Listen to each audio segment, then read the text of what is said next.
Welcome to CTV Sports. I'm Dale Schwetz with Steve Lane, and we're back at the Grand Champions Polo Club, Centenita Polo Farm, and we're at the Aspen Field this afternoon for the 2023 Limited Edition 12 goal. Congratulations to Dundas this morning, winning their game over at the Grand Champions Polo Club, field number 4. So the skies are beautiful right now. We have clouds have blown in for this afternoon game. It's going to be perfect temperature for the four-legged athletes.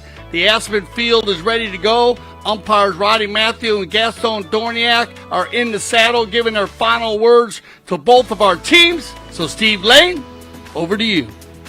Game number 3 about to get underway right here at the Grand Champions Polo Club at Santa Rita and Oriflamme, the team from UK, at least 2 of those players from the UK, and Oriflamme with Ben Shepherd.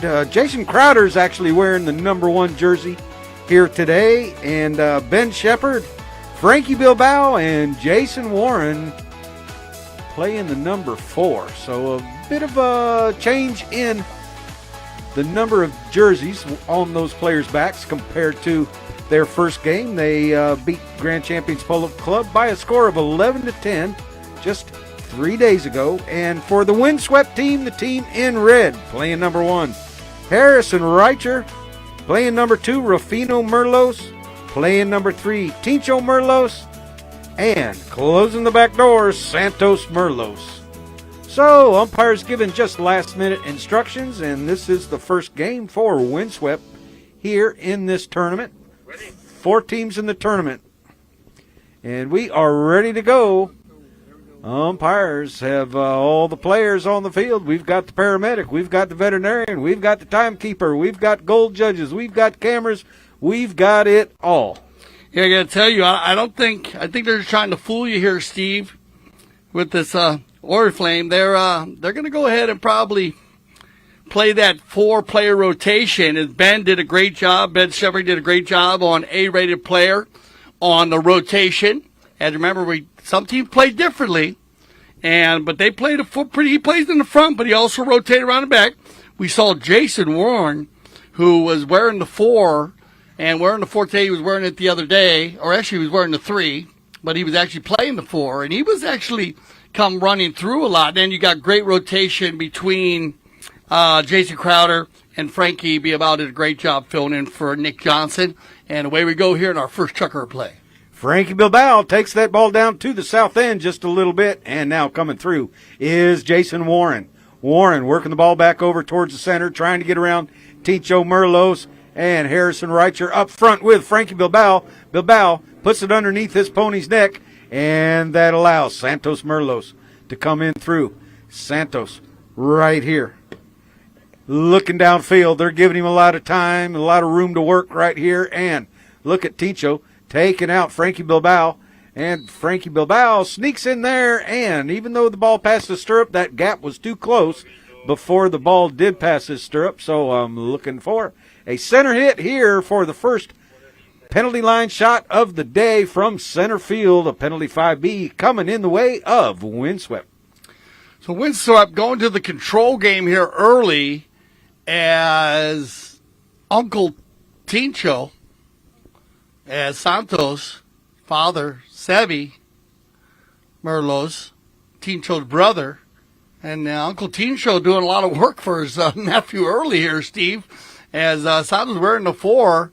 Remember, Rufy is the son of Tincho and Selena, and Santos they're going to be his nephew, and Rufino and he'll be cousins. So the Merlos group out there, they've been mixing it up in the 8-go and the 12-go. Yeah, it's a family affair right there with the Merloses, and Tincho gets the ball on the near side, unable to do it on the offside, and Jason Crowder coming in with a little back shot, not a whole lot, but in comes Tincho Merlos grabbing that line and drawing the umpire's whistle. So, looks like a spot hit, and we'll see which direction they go. Yeah, so they come out with the 5B from the center, and they get a positive possession as they push this ball right down the center of the field. Now, remember, we've seen this go on a lot of the teams as the young players, the young polo stars on all the teams have been taking the open goal penalties, And Rufy, he's been taking them for the windswept team. We'll see if he decides again. Yeah, it looks like he's going to be Ruffino once again. And he'll step up, no problem, and get his first goal of the day. And that's a control play, but works out very well. He started out with the penalties and just kind of just worked it down. Now remember, this Oriflamme team, they play like it. They like to open it up. So we'll see if they get their run and gunning style going here. But at the moment, Windswept has kind of worked it into their control game. So the ball back on the ground, and Jason Warren, the first to put lumber to it, but backed out of there by Roofy. And the Roofinator right there and draws a quick whistle. So they'll stop the clock here really very quickly after the bowl-in. 5:52 to be precise. And it looks like they're going to drop it in favor of the Oriflamme. Can I get an Oriflamme to the left and an Oriflamme to the right? Step down, sit down, fight, fight, fight. They got a cheerleading squad here. Did you hear that, Steve? Yeah. Well, they come in from the United Kingdom. You might as well bring one. And we're going to talk a lot about them as they have represented the UK because they win a lot of polo games down there. And when I say that, of course, that's Ben Shepard and Jason Warren who play very well together, now teaming up with Frankie and Jason. Here is Warren. Warren right here trying to turn the ball back towards center, but Tincho Merlos in there as well.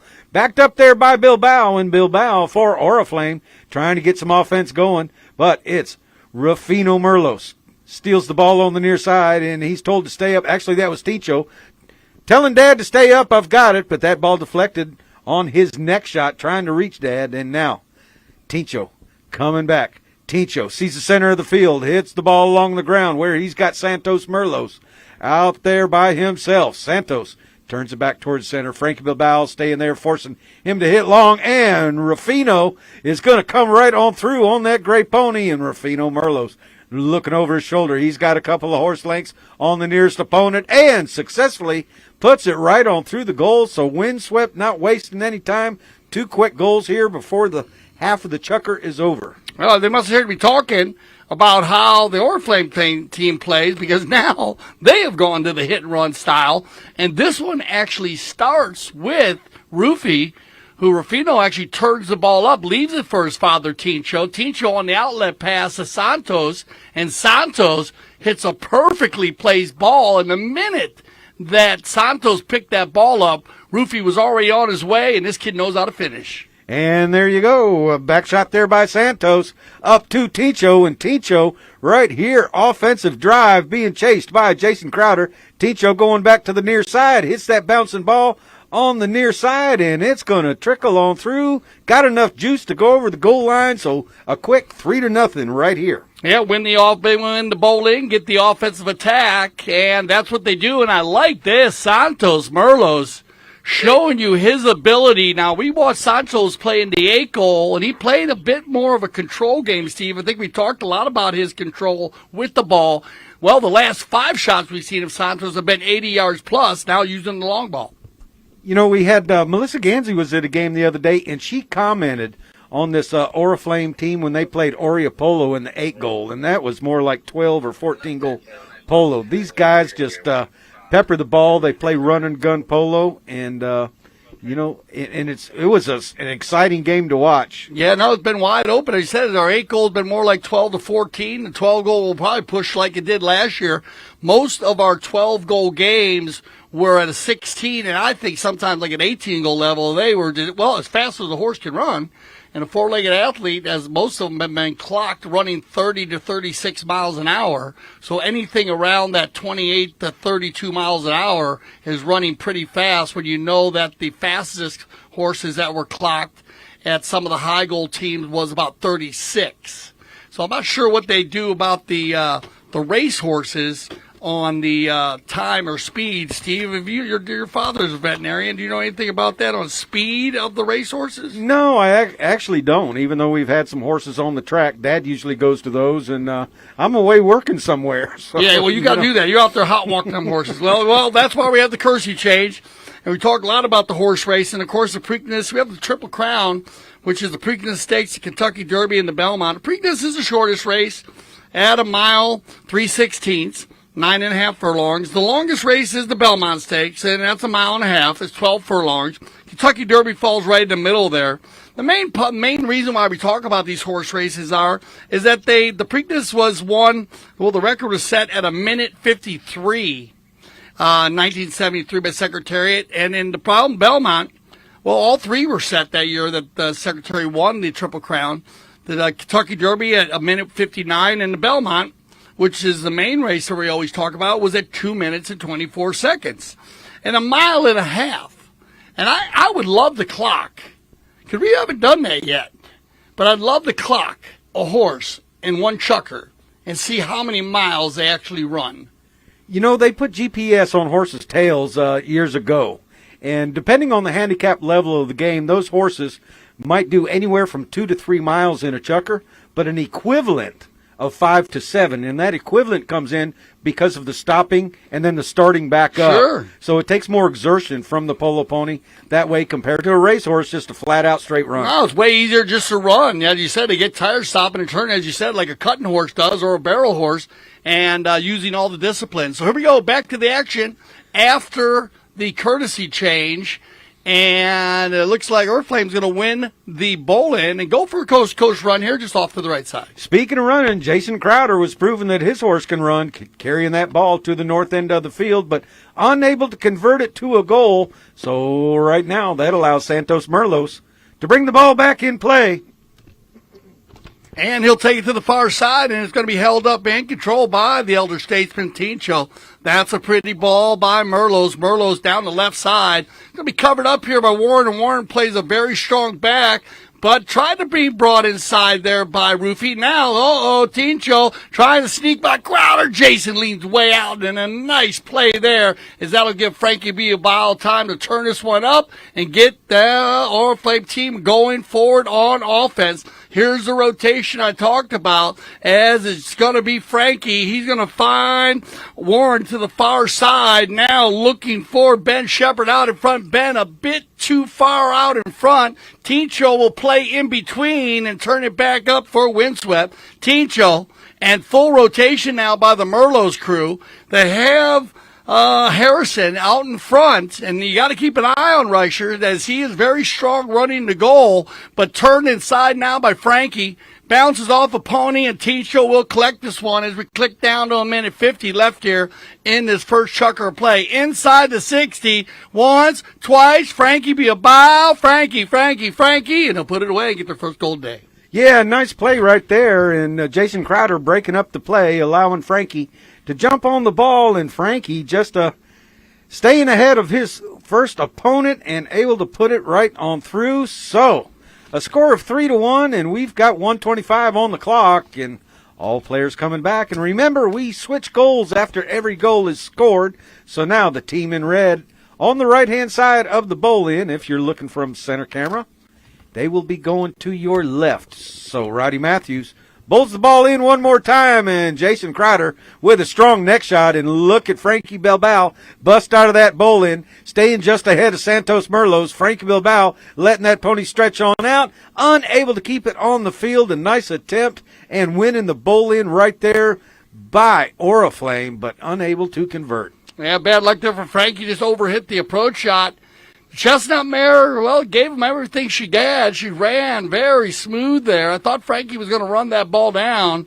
And as I say, he's poetry in motion once he gets going.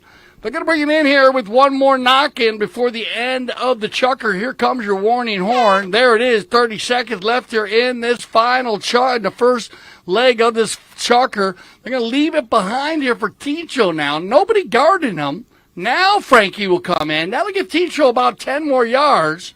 Tincho looking to gather a few more yards as we click down to 12 seconds. Jason Crowder on the jousting play, and he meets everybody. The back shot, he's going to find Warren, and they're going to have time here with 3 seconds on the clock. One more time, and that'll gather another 30 yards.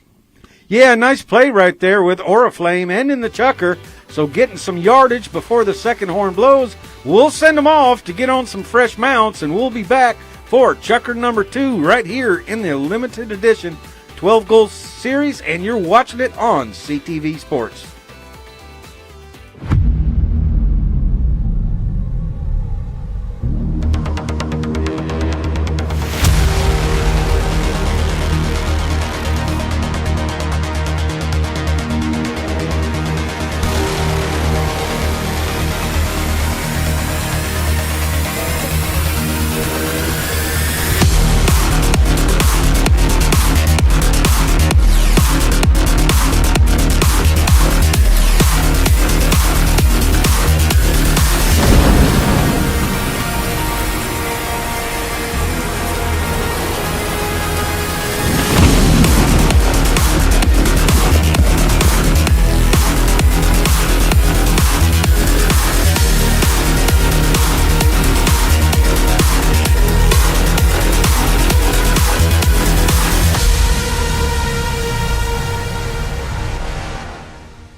Foot golf is a kind of life, and also it's a combination about golf and football.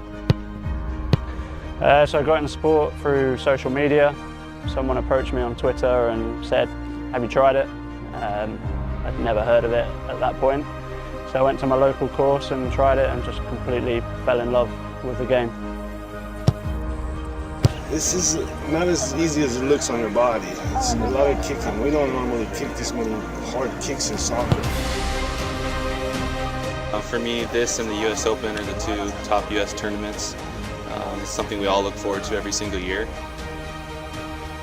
Great fun, and I think everyone will enjoy it when they try it. You can't not have fun.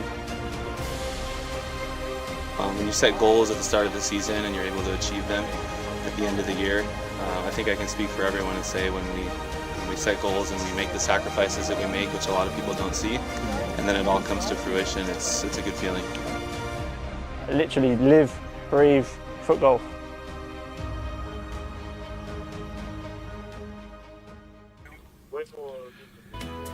CTV Sports, and I'm Dale Schwetz with Steve Lane, and we're coming to you live from the Grand Champions Polo Club, set to meet the Polo Farm, Aspen Field.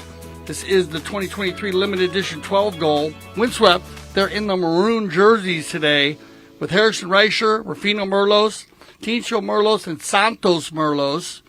And they're playing against Oriflamme, and that's with Ben Shepard playing the number 1, Frankie Bilbao playing the number 2, Jason Crowder playing the number 3, and actually they mix it up. They have the number 1 today on Jason.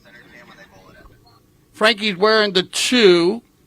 Ben's wearing the 3, I guess, right? Yeah, they mix it all up. Yeah, well, Jason's a little superstitious, and we found that out in the last game. And Jason Warren is playing the number 4. 3-1 after the first jugger here as the Merlos boys came out very strong early, and then we get a quick foul here at the beginning. Yeah, a little blocking right away right there. Blocking of the right away. I shouldn't say blocking right away. I mean, it was quick, but it was blocking of the right away. So it looks like an open goal penalty in favor of Oriflamme right here. Jason Warren going back to tee the ball up. Remember, the players have 20 seconds to tee the ball up. If the umpire calls play and the ball falls off the tee, the players are not allowed to re-tee the ball. So that's the penalty for teeing the ball up way too high on a windy day. But right now, here is Warren.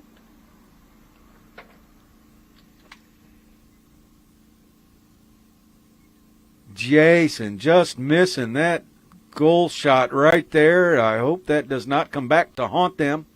A chance to go to 3-2, but they'll remain 3-1 in favor of Windswept as Santos Merlos is going to circle around one more time, put that ball. The umpire has not called play yet. Had the umpire called play, he would not be allowed to circle back around and make a second approach. But he gets it off the back line and over to Tincho Merlos, and that ball's going to just be short of the boards, and Rufino on the fly right here, and Jason Warren coming back to put some pressure on him. Rufino right now, and look at that ball just rolling right along the ground, and that's the way the fields are here at Grand Champions Polo Club. And Rufino taking a shot after Warren goes by, and a goal scored in favor of Windswept. Yeah, Rufino playing super strong this season. He actually was the MVP of the first tournament of the season, playing for Lafay. And this kid here on 1 goal, just showing you the ball control. He's got 2 from the field already, 1 from the penalty line. And we have 6 minutes left in the second chucker. So on fire early, Rufy Merlos. Ball back in play, and Warren unable to connect with it, but Jason Crowder comes in to help out. Crowder on the near side and spins that pony around so he can have the ball on the offside. And he sends a shot downfield, but Santos Merlos going back as well as Frankie Bilbao. Merlos with an open back shot along the ground where he has 2 red jerseys over there and only 1 black. But Jason Crowder does his due diligence and breaks the play up. A back shot there by Bilbao. And now Tincho Merlos jumping on that line, and right away Crowder comes in front. The whistle will blow, and we'll see where the umpires put the ball. Yeah, pretty simple one here for Tincho. This right away violation. Come across the field here. You get a replay on this one. Should get a good look at it. Tincho reading the play so well. And as you see, watch this ball will come across right here. They come together, and then they flip it back, and Tito jumps on that right away. So they're going to go to center on this one. No one going forward. No reason to move this ball. They're about 40 yards off the center. Coming across the field also. And so they'll move it to the center of the field. And, well, early here, the Merlos crew, they have been using Santos to hit the big ball and sending everybody forward. And it looks like this is what they're going to do again, is they're going to send Santos by himself here. And here comes Windswept. Merlos hits a bomb down the field off to the left-hand side where he has Ticho. That must have been a set play. They were talking just before the foul shot took place. And now Jason Warren picks up the ball, trying to get it back down the other way. Frankie Bilbao on the fly here, as is Santos Merlos. Santos Merlos takes the ball forward. Frankie Bilbao coming in there. Frankie Bilbao staying right with him. Santos Merlos staying out just ahead. Rides him off on the offside. And now Frankie unable to pick up the ball, but Jason Warren does. And here comes Warren back towards the inside. Merlos, Tincho tries to break things up, but a nice pass over to Jason Crowder. Jason Crowder on the line and right away. Jason Crowder's got Bilbao. He's got Jason Warren headed downfield as well. Sam Shepard in the center of the field headed that way. He looked for Sam Shepard. Oh, and what a play right there by Santos Merlos, and the whistle sounds. So a stoppage in the action, and the two umpires come together. We'll have a look at this on replay as well. And right there, Jason Crowder hammers it down the field. And players come together right here. And Tincho coming across, and Jason Warren across the line. Yep, so. But it's going in favor of Windswept. So it must be that ball hit a divot or a pony's leg and it was coming across the field, giving Tincho Merlos. And Tincho's so smart. Former 10-goal player, drawing his second foul of the period right here. And now Tincho on the ball. Tincho at 7 goals. Jason Crowder at 5. And Jason Crowder puts pressure on him as Santos Merlos comes over there on the boards. Frankie Bilbao right there with him. A nice shot down the field looking for Jason Warren or Ben Shepard. And that ball over the back line, well to the right-hand side, kicked out by a pony. Yeah, so, well, another positive play. They're going to work it all the way down the field. It's going to take them to the Kersey change. And, you know, with a comfortable lead here, 4-1, 3-goal difference. And, we were talking about the boys from the UK, and that's Oriflamme, and that's actually Ben Shepard and Jason Warren. And they had Nick Johnson playing on the team, and he was filled in by Frankie Bilbao, who's done an amazing job, played very well in their first game. And he just got, he was running and gunning, scoring goals. They actually lined up and played, they won the 2021 West Sussex Cup at Calgary Park Polo Club. Amongst other tournaments they play in the UK, and I was asking you, Steve, have you ever been to the UK? Yeah, I've been there 4 or 5 times and worked with the umpires there and also did some FIP tournaments over there as well. Went to a lot of clubs when I was doing clinics over there as well. Have you been to this one here? You've been to Calgary Park? I don't remember. That was in 2000. Calgary? Yeah, Calgary Park certainly have been. Yeah, that's the Queen's Club. Is it? Yeah. Mm-hmm. Right, I'd been to the Guards. Well, the Guards Club I was actually the first American umpire to ever umpire over there, Steve. Is that right? Yeah, Did that's you right. know that? Yeah, I remember that. That was a long time ago. And actually, I was surprised. I was supposed to go and do the Queen's Cup one year, but then the foot and mouth disease came on, so that canceled that. Right, okay, right. Yeah, because mine was for the Westchester Cup. It was the first year they decided to use one English umpire and one American umpire. That's keeping things fair. Yeah, well, it's U.S. against the U.K., of course, the Westchester Cup. Amazing tournament.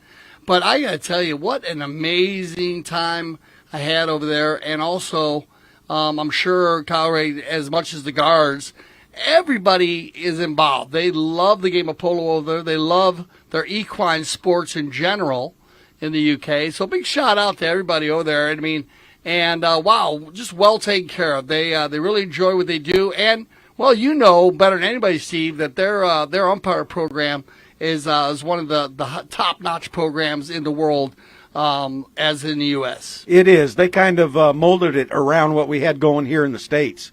And that's why I went over and worked with those umpires. And it was a successful trip. Robert Graham, who's no longer with us, was the chief umpire over there. Yeah, right. Yeah, I remember Mr. Graham. Brother-in-law of Tommy Wayman. Yep. He was actually, when I went over, he was running the program before he passed. Yes. And a super strong guy. But, yeah, I remember that, Steve, now, that a lot of the training that went on there. So it's great to see that. And it's great to have Ben and Jason playing here at the Grand Champions Polo Club. And Santos Merlos is playing as well as he's taking that ball across goal with a neck shot, and a successful neck shot it is, putting that ball right between the post high and in the air, and I think we'll probably see that ball down around Fort Lauderdale somewhere. Yeah, somewhere. That might be Hollywood, Florida, between Fort Lauderdale and Miami, because he hit that ball perfectly. Man, I remember when he was knee-high, old Santos. You know, golden lock, blonde hair, and mother, Silvina, and father, Stabby Merlos. And so, the Merlos family in general, just truly amazing family. Big, huge polo family, dynasty family out of Argentina. Yeah, and I umpired a lot of Pete's and Sebastian's games, back when they were playing in high gold, too, They played as a lot well. with Memo back in the day with the Diabas Blue Crew, actually, when they came on Pete and Stevie with Memo when Guy Willenstein.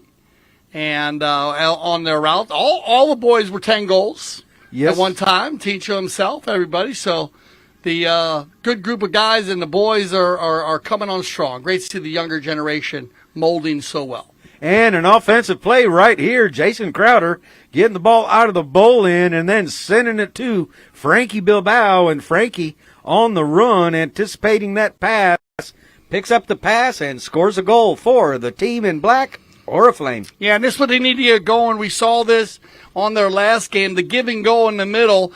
Jason has no problem shutting down the back door, and Ben will pull the team in the front. If you can get Frankie and Jason clicking in the center, this Oriflamme team will light up, and they will be a flame of fire running up and down the field, and they look like they got it going right now. Ooh, and we're going to get a whistle to stop the clock. We are. Now, this is an interesting play right here. Because he was near side, but even though there was a player meeting the ball, remember that player? That player meeting the ball has to be 100% on the line. All right, so we're going to take a look at this one again. And here we go. So that ball's coming right there. And the player meeting the ball was not 100% on the right-of-way. So you do have a player on the right-of-way there, but he's coming in from the side, as Steve was saying, and you need to be 100% on that one. So well done, Steve. Good call on that one with the naked eye. He just caught it perfectly. And Frankie's allowed to jump over the right-of-way there on that. So great review there. There's one umpire had a foul. The other umpire wasn't sure. We are using the umpire challenge today, and we are using the triggers as we were building towards our 5th season in the World Polo League, and then we'll go ahead and bring all of our technology in. But right now, that's what we're using. And right in the meantime, we get another whistle on the play. There's 2 players come together. It looked like another right-of-way violation. It looked like one player was on the wrong side. Yeah, and just bit off a little bit more than they can chew as far as attempting a ride-off. And, of course, that caused the other pony to back up. And a lot of players think that when a horse backs up, that you lose the right-of-way. Well, not really. You know what? They might take a step or 2 backwards, but if they spur enough and go forward, that right-of-way is gained right back. Yeah, we've witnessed that a few times here already this season, and I think some players are misled on that, Steve. You mentioned it right. Just because a horse takes a step back does not give up the right-of-way. It might delay a player, but in some cases and in most cases these days, most of the 4-legged athletes out there are just so athletic that they have the ability to take a step back and actually maybe even gain speed coming out of it because they're back on their haunches and they jump forward. A lot of times back in the day, players would go backwards and their horses would get stuck, and then they had no play. Yeah, and on this particular play right here, this horse backed up, in my opinion, because of the player coming in at too much of an angle. So it shows you that horse is a lot smarter than we give him credit for. Oh, yeah, push him back. Another dimension of how that foul can develop. And a very good point there, Steve, as you don't see that much, but, the four-legged athlete saving the two-legged athlete, the pilot, as they call it. Here comes Tincho with the 60-yard penalty for. Tincho high in the air and through the goal, the goal judge says. So, a penalty for conversion right there by the former 10-goal player, Tincho Merlos, now with a score of 6-2 with 1:18 on the clock. Yeah, looking for a goal from Harrison now, and everybody will be on the scoreboard for the windswept team. Well hit ball, Tincho Merlos, and not getting much help from the four-legged athlete there. She kind of gave him a little stutter step. And that little stutter step, Tincho just stayed focused and actually used it to his benefit to drive that ball good 120. On the move, Frankie. Bilbao receives a back shot from Jason Crowder, and Bilbao just a walk in the park right here, able to convert that play. So 6-3, they're inching their way just a little bit closer, and that's probably going to end checker number 2 there, Dale. Yeah, getting the flow going, and then this is what the Oriflamme team wants, is that the Merloses came out very strong. Remember, we have so many Merloses playing together with Harrison Reicher. Reicher has played with the different combination of Merlot's players, but being a family affair, these players play a lot together.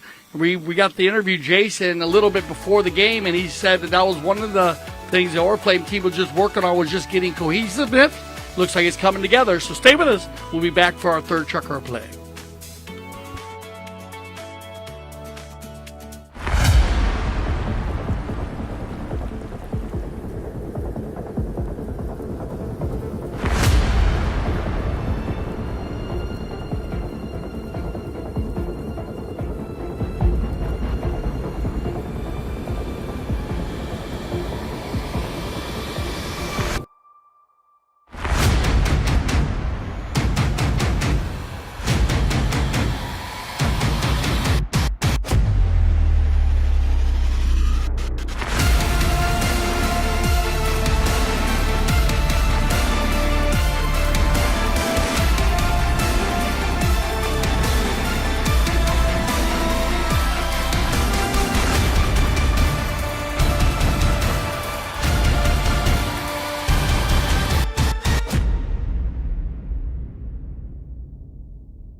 The World Polo League, a new breed of polo. All right, we get ready for the third chucker here. CTV Sport, Dale Schwartz, Steve Lane. We're at the Aspen Field, set to meet the Polo Farm. Check the backdrops out as the drones and all of our camera angles are two ends only cameras and our center cam in the middle. And, well, the biggest highlight of the season this season, Steve, we talk a lot about the 5th season for the World Polo League, WPL. That's just around the corner, and rumors have it that it's just 10 days away. But Sterling Cup Game 22 goal going on, a Grand Champions Polo Club tournament taking place starting this Sunday morning at 11:30 is the first game. 4 teams in that. Starts out with our high goal, and remember the World Polo League Nations only 26-goal league featuring some of the world's top players. It looks like they've got Pablo McDonough coming back, and that's going to be great to see him. Of course, the WPL filling the void that was created when the U.S. United States Polo Association the sport governing body announced it was going to lower high goal polo from 18 to 22 goals. How'd you feel about that, Steve? I didn't really agree with it, nor did Grand Champions Polo Club, and that's why we have 26 goal polo today. But and now with 12 teams in it, and I see some high goal players that we love and know who are not involved in this year's gauntlet. Yeah, no, it's good. You need it all. You need to have everything. You need to have all that polo, and that's why at CTV Sports we cover it all. From 6 goal to 26 goals, but let's get back to the action here. 3-goal lead as the windswept team has been playing very strong, but as Steve and I said, the Oriflamme team came back and was looking very good in the second chucker, and there's one reason why. It's Frankie Biabal. That ball will be on the end line, looking for Crowder, and it's just going to trickle across, and we'll have a knock-in for windswept. Yeah, Ticho Merlos comes in there and rides off Bilbao. Bilbao trying to get the ball back over to the center, but Ticho rides him off, so Bilbao unable to get back to the center. But Bilbao scoring all 3 goals for the Oriflamme team so far here in the first 2 chukkers. Yeah, it's a good combination. It's cool seeing, I like seeing Ticho playing with his son and his nephew. That's kind of cool. I've never seen them play together. I've seen all the other brothers, Ticho and Pete and Sebastian play together, but it's cool seeing their sons and then also their nephews play together and just seeing how well they do together and knowing these kids since they've been babies. And I know their mothers, all of their moms, and congratulations all the moms. 6:30 on the clock. Santos Merlos puts that ball over the boards on a near side shot, so we'll have a change of possession play coming up right here for the team in black, Oriflamme. And remember, the umpire counts 8 seconds, and should this ball, now we've got 2 players, one player that is offsides, and that's Harrison Reicher. He's got to pass one of his own teammates before he can make a play, one of his own teammates who were properly positioned when the ball was hit or hit at. So Reicher needs to get back there and pass one of his teammates. If he got a pass right now from a teammate, of course the ball goes over the back line, so that nullifies everything, and now he's on sides. But should he have received a pass before the ball goes over the end line, the whistle would blow and it'd be a spot hit. Yeah, a lot of people still scratch their head on that offside deal. So good, well done, bruh, explaining that one, Steve. And we'll try to explain that offsides as much as possible. You don't see it as much now as a lot of the times when I think when teams did get caught in it, they didn't even know they were offsides. So we'll explain all that to you, as that's what we like to do here at CTV Sports, kind of break it down. Back to the action as they get it going. It's going to be windswept working it forward. Santos. Merlos coming across the field. Jason Crowder staying with him. Bilbao back behind him. Ticho Merlos is letting his pony stretch on out to get up there and loan some help. And Jason Crowder comes in. A great non-call by the officials. As Santos I agree, was Steve. I agree. Near side on that play. And now Ticho coming in, turning the ball back towards the center. Bilbao checks down. Which way is he going to go? Is he going towards the outside? Is he going towards the inside? And Santos calls for the inside. Checks down, able to get back to the offside. Jason Crowder taking a swipe at it. And Ticho still right up there. And a player's going to come across. The whistle blows, and it looks like we will have an open goal penalty in favor of windswept. Yeah, we're talking about Santos, and he's been hitting the ball, driving it deep, like hitting off a drive for show on the golf course. And now going to that fancy stick work that we know he has, and he's going to go ahead and get somebody to fall over the top of it. It looked like 3 players converged on him down there, and somebody was wrong. And so we will get a right-of-way violation. It's going to be inside the 60s, so this is going to be in favor of windswept. And it has been Rufino to do the honors. His father took the 60, but they're going to pass the stick back to number 2. Rufino high and straight in the air, so He took like a half a turn. yeah. He's like, let's hurry up, Dad. Tee it up quicker, will you? I can see him out there talking to him, too. Rufy just took like a half a turn, just fired it right there. He would have made it for the 60 there with another great try. He's very confident on his short penalty. He must have an early dinner date, maybe. I mean, he said, let's go, Dad, let's go. But no, great shot there by the Rufinator. And that'll go and extend their lead, 7-3 now. 4-goal lead. It's the largest lead they've had all day. Yes, it is, and 2 goals on penalty twos for Rufino and 2 from the field. That was a penalty 2 just completed by Rufino. And now, look out, there is Santos Merlos turning the ball on the near side, but the 2 umpires coming together for a discussion. We'll see if we have a turning call on this play. Now we're going to take a good look at this one. Yeah, Santos riding the gray pony. It was right after the Kersey change. There it is on the Bolin. And Roddy Matthews doing the honors on the Bolin. The ball pops out, drags it forward. Now he's got control. Looks like he's going to go to the right with it, and then it disappeared. So he wants to take it back to the left side there. And they'll go ahead and take it back to the center here as that looks like they're going to go ahead and set this one up for the windswept team. Yeah, not quite sure about that call there. I had it the other way, but they must have seen something. Or, you know what, maybe there was a technical on the play, but who knows? Maybe they called Oriflamme for dangerous riding. Could have stayed out of there, but chose not to, riding out the foul. And we have Dale Schwetz on the communicators with our 2 mounted officials, and we'll get word from that. But right now, Santos Merlos circles to hit that penalty 5B. Yeah, so they had control there, Steve. Well, we saw it, everyone else saw it. What happened was one of the black players was coming in with no line and actually rubbed him.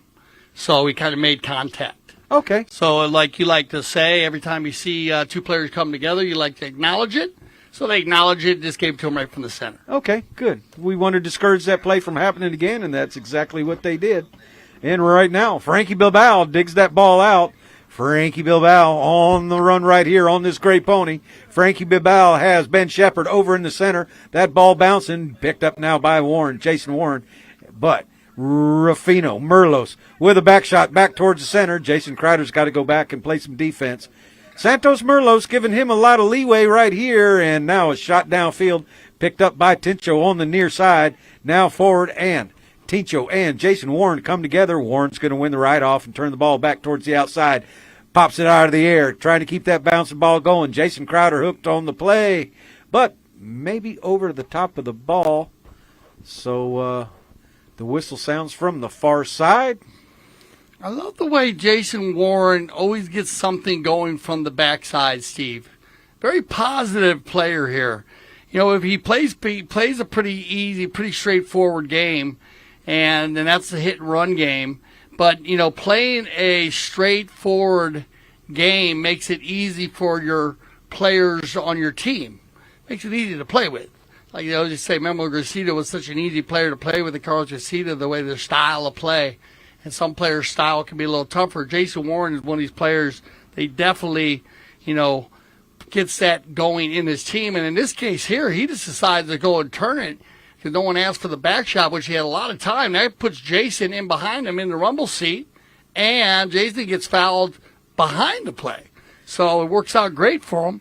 And that's going to be right around the Kersey change here. And down by 4 goals with 2:51 on the clock, they're going to have an opportunity at a penalty 2 and be on fresh legs. A perfect timing. Yeah, you know, you talk about Jason Warren at 3 goals. He gets a lot of things done. Is there another 3-goal player that we've seen so far this year that gets a lot of things done, playing a 3++ maybe? How about, I think it's... Juan Bellini? Well, Bellini, okay, yeah. But former 8-goal player, though. Yeah. That's not fair with How Juan. about a guy by the name of Leon? Oh, Leon Schwanke. Yeah. You know, Oh, I my kind of boy. compare Leon Schwanke and Jason Warren together, you know, a little bit. Yeah, they're pretty much. Yeah, styles, you said. A little different. They play a little different position. I like to see them play together. Yeah, there you go. Because you put Warren at the back, because he's more of a 3-4 player. Schwanke more of that, you know, that 1-2 player. And everyone saw Leon do his debut at the high goal, in the high goal, playing in the front of the game. But yeah, he's done a fabulous job. They actually, the Dracarys team actually losing in the Aspen Valley Cup. But congratulations to them. A very strong tournament. They played very well. Just got a little foul trouble early, Steve, in that Aspen Valley Cup. And, you know, Loudmouth, once they got a little bit of a lead, it was tough to catch them.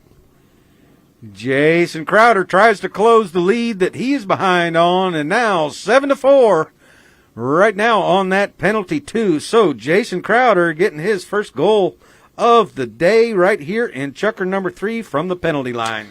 Yeah, very important goal here as the Windswept team was getting comfortable and very comfortable as they were using everybody, mixing it up very well, and now getting it within 3 goals, and then still a nice, not enough time here to pick up a few more if they can win some possessions. Crowder on the near side spins that pony around, able to grab the offside, and now sends a bullet down the field.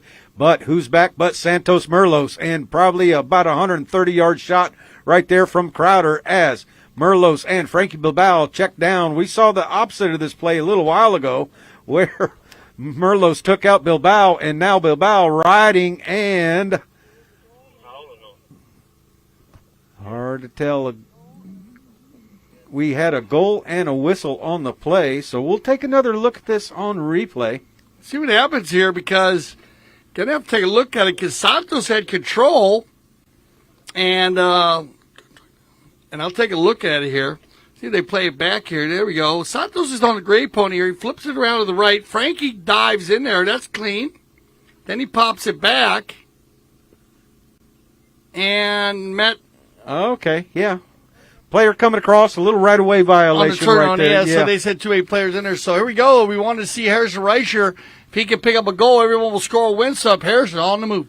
Ben Shepard coming with him right there as well, and Reicher unable to keep things moving along, but Ruffino coming in on the near side. He's got a difficult, deep near side neck shot, but Jason Warren comes in and wins the right-off. Told to leave it by Jason Crowder and head down the field, and that's just what Jason Warren is doing right here. And Jason Crowder breaking down the field, and that was Frankie Bilbao taking the ball off the boards. Crowder able to pick it up, but he comes back in, and Ticho Merlos denying him that opportunity by staying on that line, and right away the window closing, as you always say, Dale, and just not enough time. Yeah, no, I like this. It's a great call. The window's closing there as Ticho coming in from behind, and it looked to me like Crowder coming from left to right. So you're going to get the right-of-way violation. And good call, Ticho. Well, remember, Ticho, former Tango player, is going to read all of these plays, and he's on top of it. And so they'll drop the ball from the spot for the penalty 5A. 1:04 on the clock, 3-goal difference, and possession in favor of Windswept. Santos Merlos taps the ball one time and is going to send it back over to the center of the field, and who can get to it?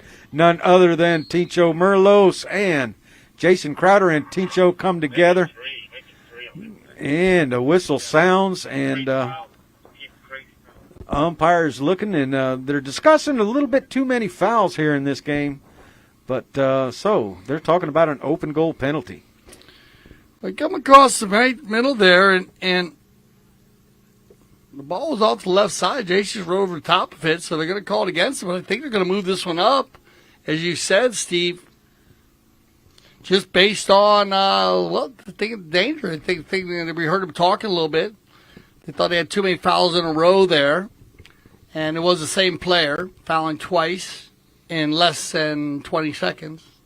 Did you have a foul on that play? Well, it's kind of an interesting play. I mean, the ball's off to the outside. You look at it, you look at where it's going.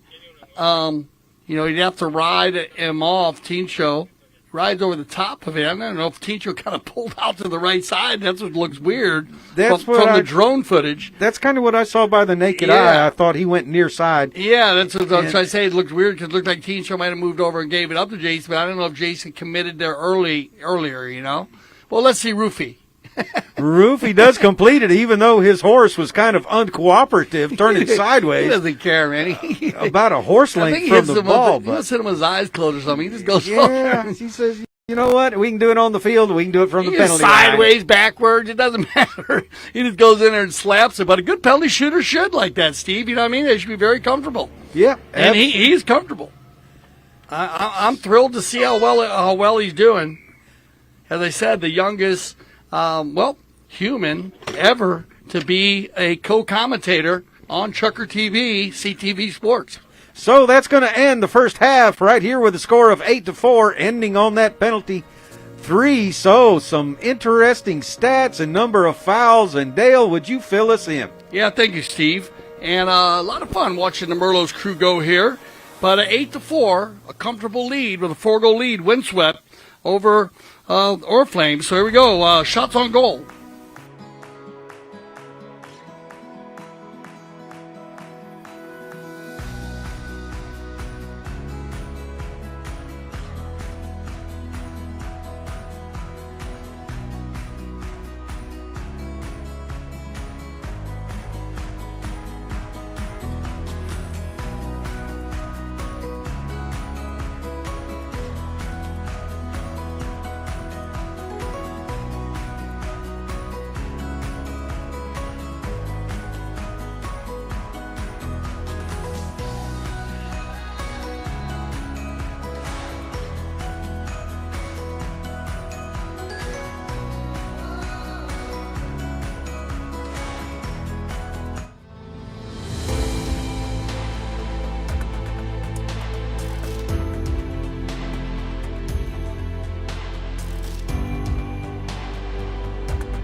As far as barns go, it's 10 points.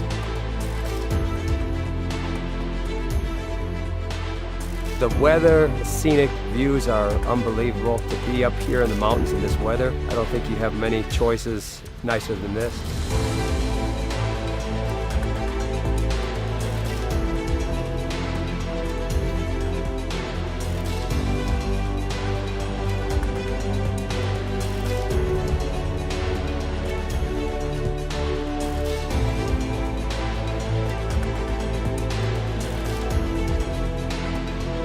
I feel like we have some really competitive polo up here. It's friendly competitive polo.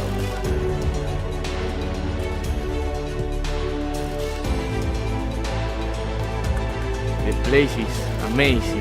Good polo fields, good players, good horses, so it's a good experience. It's really good.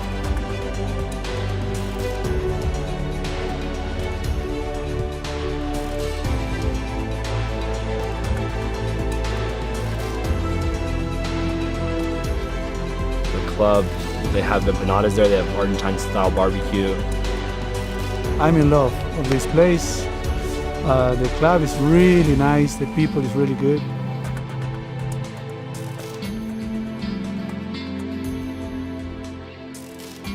At least what I can see is that it's an amazing place to be playing polo with the family and with good friends, enjoying, and the weather is great. I can't complain at all.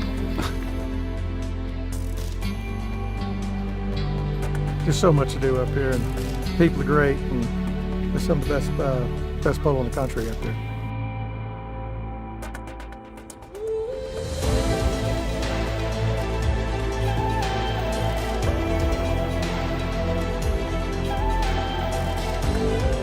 I think this is the place to play polo in the summer.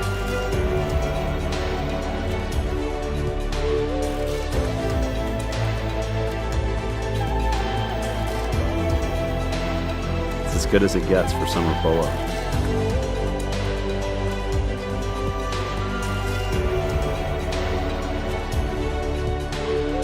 This may be my new home.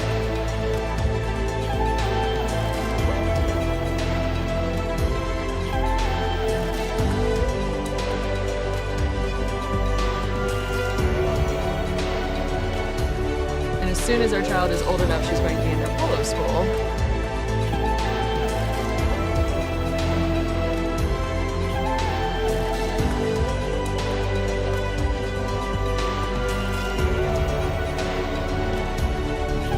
Want to be a horse in that barn.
Welcome back to CTV Sports. I'm Dale Schwetz with Steve Lane. This is the 2023 Limited Edition 12 goal. Roddy Matthews, Gaston Dorniak, our mounted official today. Steve Lane working as our third man / IRO with our iPad in real time. It's one of the CTV's technical displays. Big shout out to our executive producer Mike Ferrer. Melissa Ganzi and Michael have been working on this technology, and it is amazing. And also preparing for our 5th season, as Steve and I were talking about it in the first half of the World Polo League. 20 goals, 26 goal polo, Steve, and looking forward to it as embracing the technology. And last year we definitely used the technology. We used the procedure, Steve, I think, to help change the game. And of course, you over the years, and big pat on the back to you on all of your skills and ability of being involved, and not just as a player but as a professional umpire and basically innovator in the game, as writing rules, and then also have to rewrite rules. And now you've been a big part of that.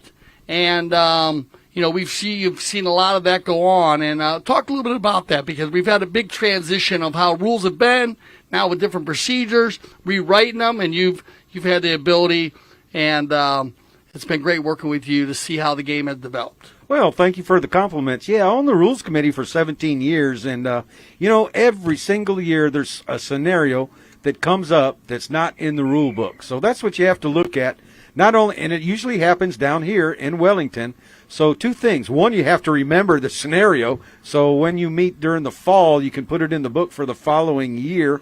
Not many variances have adapted from a scenario that was not in the rule book. But, always trying to stay ahead of the players so they don't find loopholes in the rules. Not only that, but when we have a meeting with a team or we have to do a video analysis report, we want to be able to refer to the rule book. This is why the umpires called it, or this is why they didn't call it, or that's why a call went this way. Then, of course, the governing body of polo sent me over with Mike Ferriera. In 2014, Melissa Ganzi came up with the idea of about challenges. Great idea, too, by the way. First time it was ever done in polo. Change the game? Oh, yeah, changed the game. And, I don't know if the other 2 associations have challenges, the HPA and the AAP, if they do or not, but we're still doing them here at Grand Champions Polo Club. The players like it, and I think it's worthy to have 1 challenge per half, not 1 per game, because they always save it till the 5th or 6th jucker. Yeah, no, I agree. You got to have as many as possible. When we added last year, we added in, and that was big work from you, actually, with rewriting a lot of our rule and procedures, the umpire challenge, where instead of 2 umpires disagreeing, or if they don't see the same play, instead of just going to a third man that could be 150 to 200 yards away, looking at a play that could be very tight, going to the technology, using the review to be able to get the right call and 100%, and that has changed the game, and I think the players have embraced that to the highest level. That's the key. We don't want the quick call. We want the correct call. Yeah, and it's good when you got the backing of the players, the sponsors, which is a big part. And I think they were very helpful last year in taking the game, changing some of the procedures and rules, and going to a higher level. And we're going to go even higher this year. So make sure you tune in to all of our games that we have for you on CTV Sports for our World Polo League. And, of course, 6 goals to 26 goals of polo. We cover it all. And right now, Harrison Reitzer covered a lot of ground, taking that ball down towards the north end of the field, and Jason Warren going to put it back in play. Frankie Bilbao breaks over towards the sideboards, and he's ridden there by Santos Merlos, breaking up Bilbao's play, but Ben Shepard coming on through right here. Ben still on it, wearing the number 3 today, backed up there by Jason Warren. Ben going to stay with his man out front. Ben putting his offside available, and that ball pops out over the board, so a tough break right there for Oriflamme. And now look at Santos Merlos telling his team to get back, don't be offsides. So maybe they heard our comments over there on the first time that a couple of players were offsides, and you know what? even though we've got the mics in our hand, sometimes, Dale, we coach them up just a little bit. Well, they pick it up and they hear, I've talked to players about that they'll use that to help them in the game. And right here, Santos getting it going quickly, but it's going to be quick picked up, and Oriflamme's going to get going. If this ball stays in, oh, man, I would want to see Frankie get loose, Steve, because that's when he's at his finest, when he busts loose, and that ball's just going to skip over the boards. And look at this. They're going to switch it up here a little bit. It was Santos, and now they're going to give it back to Tincho. Merlos. That ball dropped by the umpire, and Merlos puts it back in play with a shot across goal. A little bit too deep, a little bit too far. But here is Jason Warren. He's all alone in that far corner. He's able on that black pony to turn it upfield, and he's got players, Frankie Bilbao, breaking back over towards the center. We might see this play one more time, and I bet Bilbao won't hit it out of bounds now. A nice shot going along the boards. It's going to hit the boards, travel down. It changes the line. Bilbao checks down with Merlos, and now here comes Santos Merlos in there as well. Tincho being ridden off. Jason Crowder coming in there and not flattening out on the shot. So Gaston Dorniak looking right down the line, and two players coming together, and Tincho's going to get off there for just a little bit and maybe caught a mallet in the arm there. So we are going to take a short commercial break and allow the players to get back up and have the paramedic check out Tincho, and we'll be right back here on CTV Sports.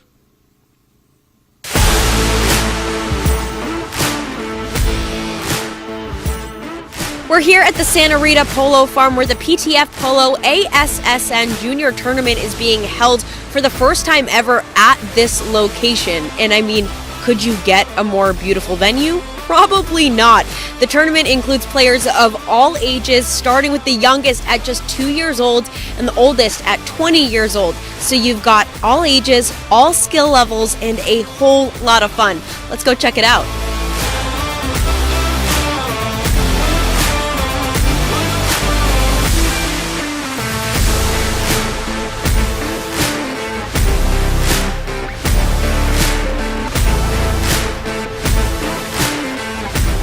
It reminds me of my days when I was in that position playing the kids tournament, and for us it meant the world. So I'm very happy to be here supporting my son and other kids as well, because I think they really enjoy this, and for them it's even more important than for us probably playing the 26 or 22.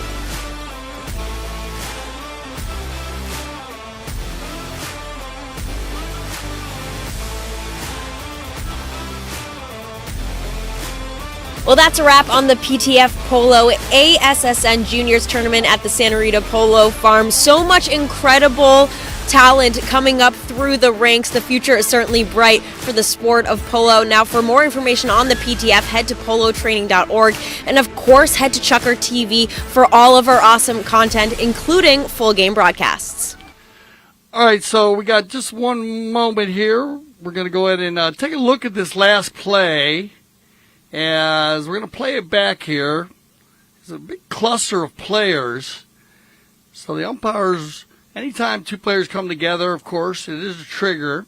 So we're going to play it back, take a good look at it for everybody here. You can see everybody coming together there. Two players ride each other off there, and they're going to come back over. A player comes in on the near side, and then he gets hooked, which kind of interesting there because he goes in near side, but he probably's got to go offside, and then you have a player reaching across.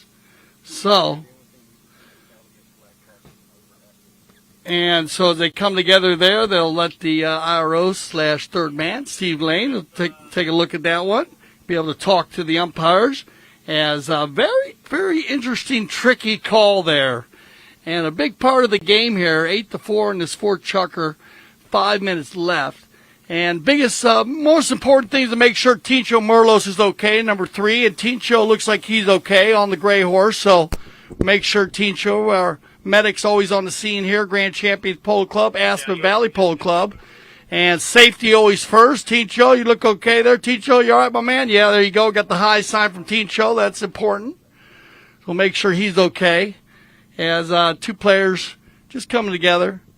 And so we'll go ahead and be able to talk to Steve here, and we'll get the final ruling. Steve, what do you got? Yeah, well, that ball came at a 45-degree angle towards that north goal, and an Oriflamme player came in there, attempted a near side back shot, and just crossed right over about a 45 or 50-degree angle.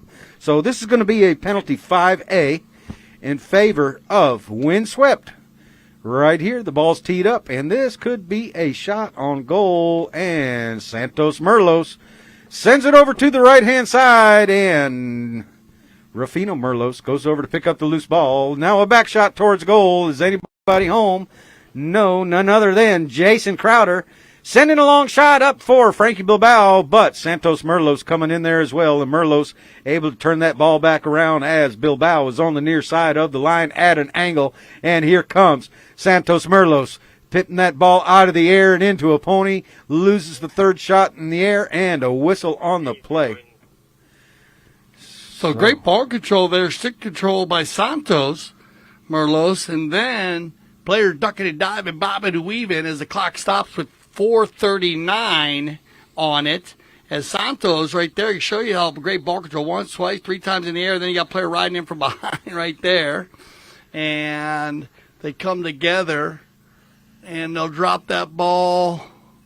It looks like right there in front, so they're going to have a right-of-way violation after the play. Yeah, Rufino just pushing an opponent there across Tincho's or Santos's right away. Okay. So a good call there by the officials, and you know what? They're looking right down the line on that play. At least one official is. So a great call right there by the two mounted officials. And Frankie Bilbao trying to make a great run right here, getting on the inside of Tincho Merlos. Bilbao able to pick that ball up 3 feet out of the air, and now going for the deep neck shot. No, he makes a liar out of me. Chooses the back shot, and Crowder with a shot across goal. Now picked up by Santos Merlos. Merlos right behind him. Santos with a shot downfield. He's going to let Reicher head down the field. They've got two red jerseys out front all alone, and Santos Merlos going to send him another pass. It's off the hock of his pony. Jason Crowder coming in there with a near side back shot. Rufino told to leave it by Tincho, and Tincho coming through all alone, unable to keep that ball going, but has time to circle back around. And now Santos is going to come back in from behind. A little shuttle pass over to Merlos. Merlos now has to get by Crowder. He drops his horse's head, tries to scoot on by. He does just that, and that's a high goal play by a one-goal player. Yeah, that's just Merlos to Merlos, and that's a great combination. A little bad luck there for Harrison Reicher. He was on the move. Like the composure by Santos to use Harrison as he runs by. You might as well use him. Then he falls in a rumble seat. Then it gets to be a loose ball play where Tincho gets control, and then just that little give and go from Merlos to Merlos, and then Santos on the little chestnut pony sneaks by everybody with a quick little snapshot, and then he's inside the 30, and a pretty easy finish for number 4. So the team in red is having an offensive day right here with a score of 9-4, 5-goal lead. So we'll do our courtesy horse change right here. And Dale, just to break things down, at the end of chukker number 1, the score of 3-1 by the team in red, leading by 2. Then in the second chukker, we ended up 6-3 with Windswept, still ahead, but now by 3 goals instead of 2. At the end of chukker number 3 at halftime, they were doubled over with a score of 8-4 in favor of Windswept, and now 5 goals ahead. So our courtesy horse change taking place, and we're in game number 3. This is Oriflamme's second game, and they edged out Grand Champions Polo Club by a score of 11-10. And then game number 2 took place this morning, where Grand Champions Polo Club played Dundas, and Dundas was victorious by a score of 12-8.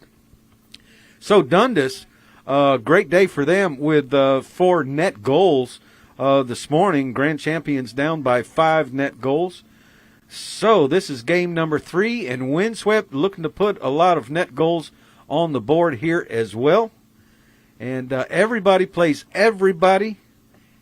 4 teams in this tournament. Everybody plays everybody. 6 games with in-bracket play. And then we'll see if there's a final or semifinal. I have yet to see that yet. So anyhow, a little discussion going on here on the boards with our umpire, director of polo operations, and polo manager. So the players back out after that courtesy horse change, and you're watching live, and we'll be back to live action right here on CTV Sports momentarily. So Santos Merlos, Gaston Dorniak coming together with Juan Bellini and Cale Newman. Players out in the center of the field, and they forgot that the bowl-in will take place over here on umpire Dorniak. Windswept the team in red with Harrison Reicher, Rufino Merlos, Tincho Merlos, and Santos Merlos. A handful of Merloses there in the red jerseys. For the Oriflamme team, Jason Crowder at 1, Frankie Bilbao at 2, Ben Shepard playing number 3, and Jason Warren playing the defensive position. That ball all the way through the bowl-in, and Warren's going to pick it up. Right there with him is Rufino. Rufino trying to break things up, but Warren's going to come out with it. Working the ball down the field, opens it up just a little bit too much, and that allows Rufino to get back on that ball. And now Warren goes and makes a play, and not enough.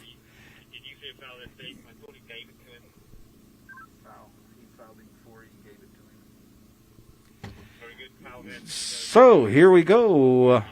Umpires having a small discussion right there, and it looks like it's going to be a center hit in favor of the team in red. And we'll see. Yep, the ball is dropped, so red will have to come back. They were hoping for a penalty 4 out of this play.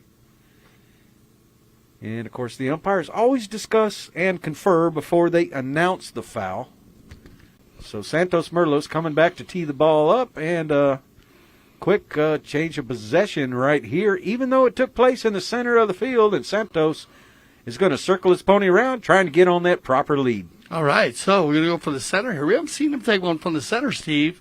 I think he's going to take one down here. He's going to take one tap. He's going to drive one down. He might even run this one down. Here you go. Santos going to go down the center with this one. This one looking for Reicher, and he's going to get pushed way out. That might give a line to Ticho, but Jason gets there. He bounces it off the pony. Loose ball play. Who's going to get there first? The man who started it. He flips a little ball to the right. That's a nice little play, and he's going to get caught there. Jason Warren on the right-of-way violation. Yeah, he saw Jason just in front of him by about 2 horse lengths away, so he flips the ball to the right just a little bit. Now, in that case right there, Jason Warren has a chance to clear, take the quickest, most available exit, which in this case would be straight ahead. But the mistake he made was playing the ball. Yeah, you got it. He can clear out there, as you said. And, well, you know, it looks like a beach ball or basketball every time, Steve, when it's there. But heads-up play here by Santos Merlos on 4 goals. And this just shows you, Steve was talking about polo being a game of angles. If Santos hits that ball straight, he's going to get picked there. And it's going to be a true breakaway by Jason Warren, who's very strong going forward. We talked about him on 3 goals, but just that little angle to the right, and that's going to give his cousin Rufino an opportunity. And he's 100% from the penalty line as Roofy, the Roofinator, will pick up another penalty, short penalty, and I believe another penalty 3 there, or 2. I think that was a 2. Yeah, another 2. So 3 penalty 2s and 1 penalty 3, and 2 from the field for the Roofinator. He's about reached his bag limit, hadn't he? I mean, yeah, no, he gets better and better, and boy, man, it's fun watching him. Just, if we've had the opportunity, he actually played in the junior league at the Aspen Valley Polo Club when he was coming back. Played super strong polo now as he gets bigger. Warren up to Crowder, and Crowder shanks that ball a little off to the right-hand side. Now checks down. Is he going to turn it or is he going to tail it? He's going to turn it underneath his horse's neck. He's got Tincho Merlos there, allowing Tincho to clear. Now Jason going to work the ball back towards the mouth of the goal. Tries a back shot, and it's deflected off of a pony. And a slew of jerseys come in there. Now the ball right in front of goal, and Rufino Merlos takes it out of danger. Rufino and Frankie Bilbao coming together, backed up there by the next highest handicap players on the field, and that's Jason Crowder and Tincho. And now Jason Warren trying to get around Santos Merlos. 3 goals going against 4 right here. And now back to the right-hand side. And Rufino coming in there in front of a pack of players coming down the right of way. Yeah, they're going to catch him here, and it's going to be, well, this is going to work out. Well, they're going to get the opportunity to shoot this one before the end of the chukker. Is 45 seconds on the clock. and they'll drop it in for an open goal. And they haven't had many open goals, as I told you. This windswept team did a fabulous job in the first half, not fouling. I think they only had one foul in the first half, Steve, and that is superior polo when you only foul one time. Yeah, no, that's clean polo. That's being well coached or well disciplined. Yeah, very well disciplined. And right there, Frankie Bilbao is going to complete the chukker right here with a score of 10-5. So when we come back, we'll start chukker number 5. And you're watching live here from the Santa Rita Polo Farm on CTV Sports. There's something about when you get up early, prep the plane, and you take off, and you get that first light of day. And the air is crystal smooth. You can see forever. You have to have the right aircraft for the right flight with the right crew up front. Only NetJets can do this. The flight dissolves into the background. It should just be the here and now.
Okay, going into the fifth chukker here, this has been one of the, best showings we've seen, I think.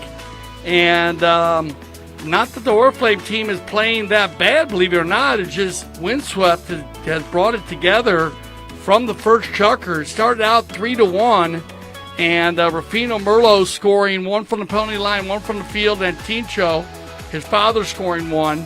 Another one by Frankie Bilbao for the Oriflamme team. It was 3-1. Then Windswept kept it going with another one from Rufino from the field, Tincho with a 4, or 60, and then Santos with one. That brought them to 6, and then 2 more by Frankie, and it was 6-3. They kept the momentum going once again, and Rufino 100% for the penalty line, another 2 and a number 3 in the third chukker, and that pushed the Windswept team to 8 goals in the first half, and then one by Jason Crowder on a penalty 2 to make it 8-4. After the fourth chukker, once again, Roofy, the Roofinator, with another open goal penalty 2. He's 100%, and I think he's 100% on the season. And we'd have to look back to see, but I don't think he's missed one in any of the games that we've done. And then another one by Santos Merlos, his cousin, and that pushed them to 10. And then one more by Frankie, an open goal penalty 2, and 10-5. Now, a lot of polos still to be played, doubled up, but the Windswept team not fouling, not giving any opportunities to Oriflamme to score goals from the penalty line. And that's one thing the Oriflamme team has done, is they've given up about 4 or 5 open goal penalties, and they've been successful making those goals Windswept. You got that right. You hit that nail on the head there, Dale. And now Jason Crowder, he's trying to hit that ball right on the head down, too. Frankie Bilbao, but Ticho Merlos back on the near side, and he's going to have a near side open shot right over to Santos Merlos. Santos Merlos, here's Harrison Reicher call for the ball, and here comes Reicher coming in there, and a quick whistle as Jason Crowder dropped on that line, and so we'll have a penalty 5A in favor of Oriflamme. And you know, Dale, when these players were just coming up here for this bowl-in, I made kind of I noticed something that was very kind of peculiar. I can't tell you what it is. No, I'll tell you. The only players wearing Spurs out there were the Merloses. Oh, really? All of them? All three of them. So is it a family tradition? I don't know. It might be a family tradition amongst others. Yeah. They have a lot of them, like you said. But they get a lot done out of their horses. But every one of them, just a superior pilot. And look at this, a great little steal here by Roofinator, and that's a pick your pocket and then take it to the hoop type play. And Jason was just ready to guard. He just didn't see Rufino coming, and he snuck it away from him. And another finish to make goal number 7 for Merlos, 1-goal player. I was going to comment He's about a strong one-goal player. some nice stick work down there for a 1-goal player. Yeah, no, he's very comfortable. Very comfortable. That's what I'm going to use the word comfortable. Okay, I'll go with that. He looks like he is. Yep, and right now, feeling comfortable is Frankie Bilbao with a little pass over to Jason Warren. And Warren right now getting Rufino coming in there, and 2 whistles sound, and we love it when we hear two whistles go. So headed down towards that south end of the goal, and this ball way out here by the board, so probably a penalty 4 coming, and the umpires have just confirmed that amongst themselves.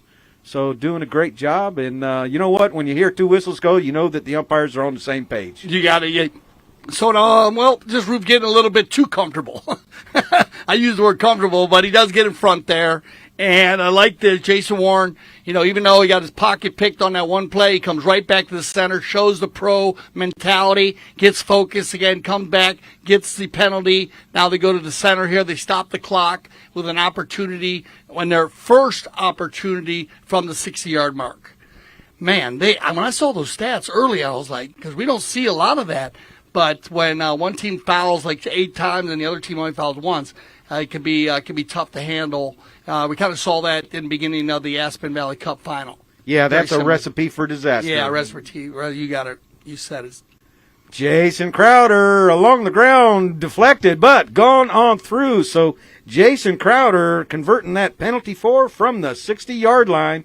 Now, still down by 5, a score of 11-6 with 5:35 on the clock. Yeah, and that's a good shot by Jason. It's a worm burner or a daisy cutter, as my man Jan Erik Frank would say, who is preparing to come to the U.S. So you'll be hearing Jan, as he'll be joining the CTV Sports team for our season, for the rest of the season here. And away we go as here's Reicher on the move. Ben Shepard, the first to hit the ball out of the bowl in, but Reicher ends up with the ball. And now Warren puts it a little bit too far outside, allowing Tincho Merlos to get back on it. Jason Crowder coming in there, and look at Rufino running interference for Tincho, and Tincho trying to take the ball back to the right, putting Frankie Bilbao up front on his left, and now a little slap shot on the near side, trying to get it in front of goal. It's picked off by a pony, kicked, and over the back line. So a knock-in coming here from the team in black, Oriflamme. And very organized. So let's see if the defensive play here by Windswept, they can shut them down. But they need a positive possession here. We are going to get a timeout for one of the 4-legged athletes. So it looks like Jason Warren, he'll take a look and make sure everything's okay there. 4:34 to be precise on the clock, guys. And a few of the players are going to change it up. Looks like Jason's going to go and use this time, Crowder, to jump on a fresh pony. And Ben Shepard also did. It's like Frankie's going to stay on his, and they're going to go ahead and allow Jason Warren to change his, which, of course, remember, on a tack time, the player may fix the tack or change his pony. And it did throw a shoe. So, for safety of the four-legged athlete and the two-legged athlete, actually, the mare or gelding did throw a shoe. Now, most of the time, most of our teams do have blacksmith down in the trenches, as we say, and they can put the shoe back on that four-legged athlete, and it can be brought back to play.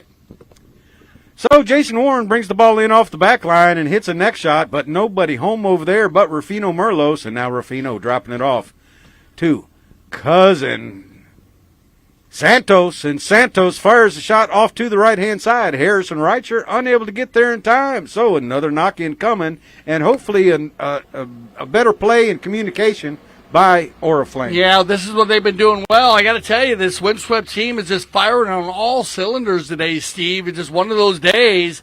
They haven't made many mistakes, and let's say they need to get it going. They need to get it going. The Oriflamme team, and look at this. Jason Warren on the gray pony is going to drag this one out over center field, and he's going to work it down into the coffin corner. The Roofinator comes up. Roofy lays a bump on him. Now picked up and taken forward here as Bilbao will get a piece of it. Turned around, and here comes Santos. Merlos right here has Reicher out front, unable to get the pass to him the first time. He's going to try one more time. A high lofting shot. Reicher looking up in the air. That ball drops down in front. What a fabulous play right there by Harrison. Unable to keep the second shot going. And a back shot right there by Crowder. And now, Rufino come through shooting from long distance and scoring from long distance as well. About an 83-yard shot right there, and he has scored a lot of goals today. 8 goals on the day, Steve. And more impressive is everywhere.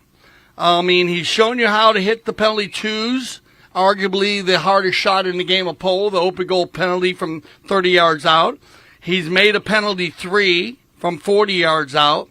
He's stolen a ball from another opposing player, and then after stealing the ball, collected himself and took that down the field and finished. He's gone with the give and go, and now shooting from 80 yards out. So what's next? Yeah, 9 goals on the day, 4 from the penalty line, 5 from the field. And you know what? When you've got a young gun like that up front, it empowers Tincho and Santos to just keep feeding him that ball. You know, you got a workhorse out there, let him go. Yeah, you know, I mean, they haven't missed a 60. Tincho hasn't, but I hope that Tincho passes the stick to Rufino just to see if we can put that on his sheet.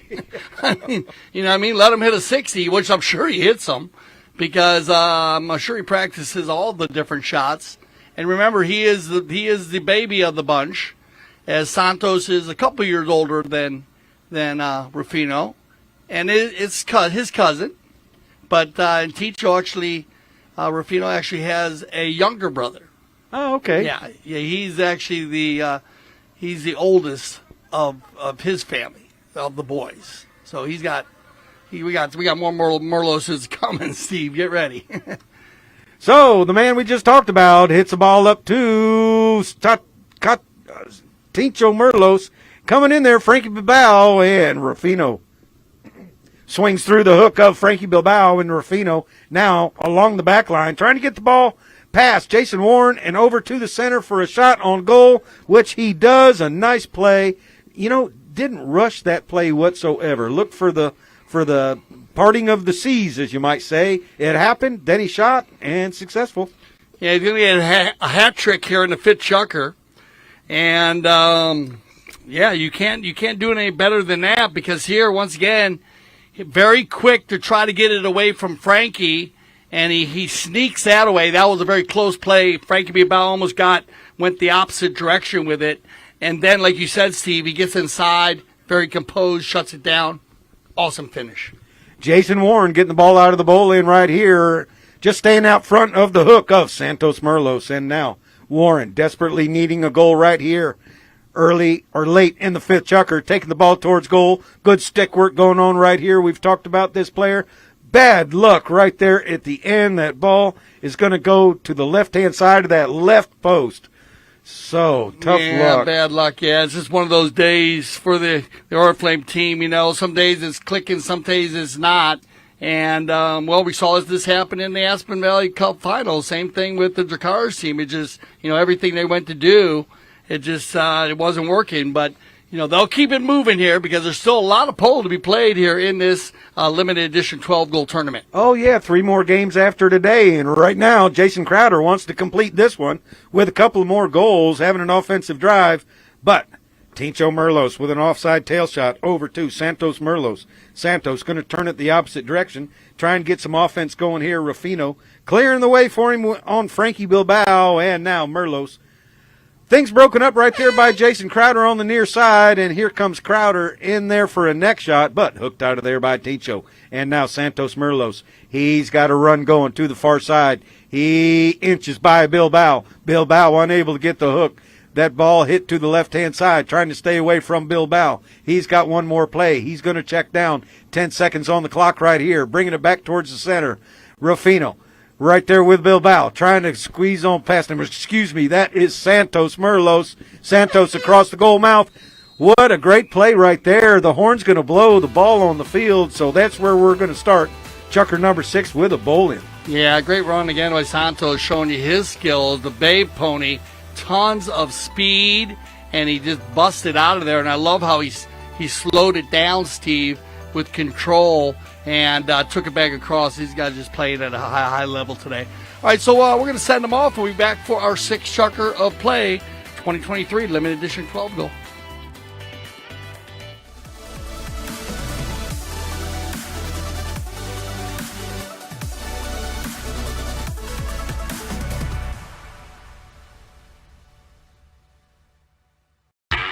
I am Nick Weaver. I am the co-founder and COO of Blue Delta Gene Co. I've probably measured over 30,000 butts, 7 feet tall and 7 feet wide. Doesn't matter.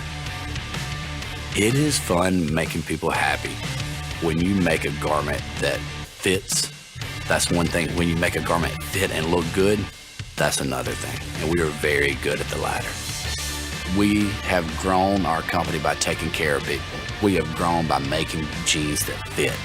There are some things that will never change: where it's made, how it's made, and who's making them.